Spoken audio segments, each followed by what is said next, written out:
right, I got some good news for you. Just in the last 45 minutes, we saw the S&P and the NASDAQ hit new intraday all-time highs. The Dow earlier in the session doing so, and you can see we've backed off a little bit from those levels, but still plenty of the green on the screen. All of this coming as the unemployment rate drops to 4.1%. I want to remind you that that is the lowest level in 17 years. So that's some very good news. The economy adding 261,000 jobs last month, a little short compared to what people were anticipating. But I'll tell you, you got lots of upward revisions on the other numbers. So all in, pretty good stuff.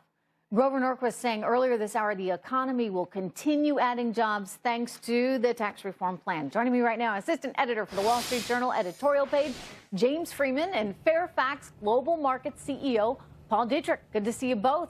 I'm going to start with you, James. I mean, you like this overall? Pretty good stuff? Yeah, obviously investors are feeling optimistic. I think it's harder to curb our enthusiasm when we look at some of these recent reports. As you said, it wasn't as high as we thought, but when you add the revisions, we got basically 350,000 more jobs than we thought we had a month ago. You look at very good reports on manufacturing this week.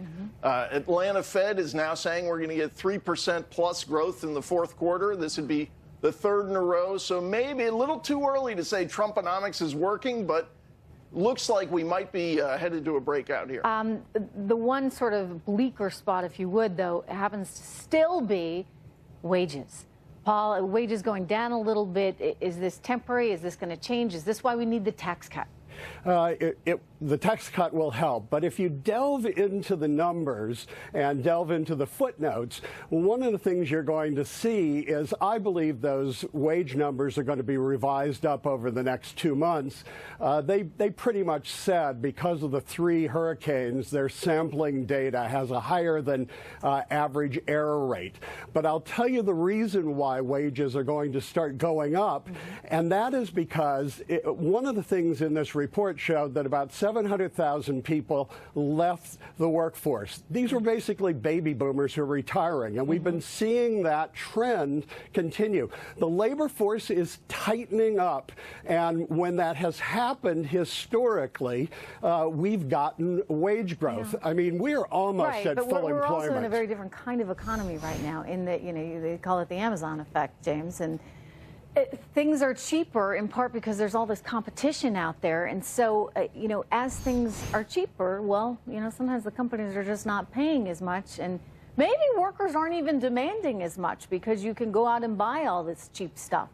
I don't know. I don't know why it is that we haven't seen wages respond more to everything the Fed did in the last 8 years and this, you know, tight employment market. Well, the Amazon effect, technology generally has a benign deflationary impact. American frackers driving down the price of oil have been a big deflationary force. This is obviously good for consumers, but maybe not so good when you look at the wage side of the ledger. But on this recent report, I'm not too concerned about wages not rising as much as we might like when you consider a lot of the rehiring in the hospitality industry in Florida and Texas after the hurricanes. Those are going to be normally lower wage jobs. So I don't think that's a concern.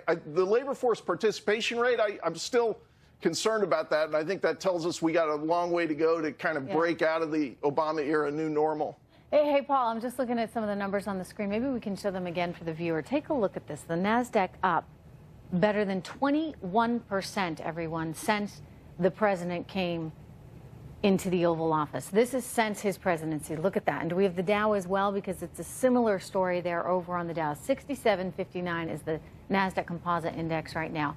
And on the Dow, you're up nearly 20%, a gain of 3,700 points. I mean, Paul, this is big stuff. It is. And, you know, one of the things that we're seeing is for the last 5 or 6 years, the rest of the world has been in sort of a recession. And now Asia, Japan, Europe, Latin America, they're all expanding their economies.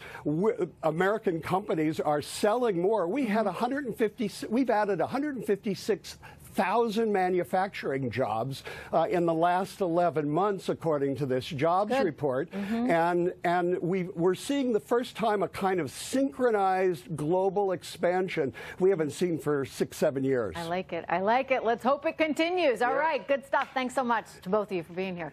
James and Paul. All right.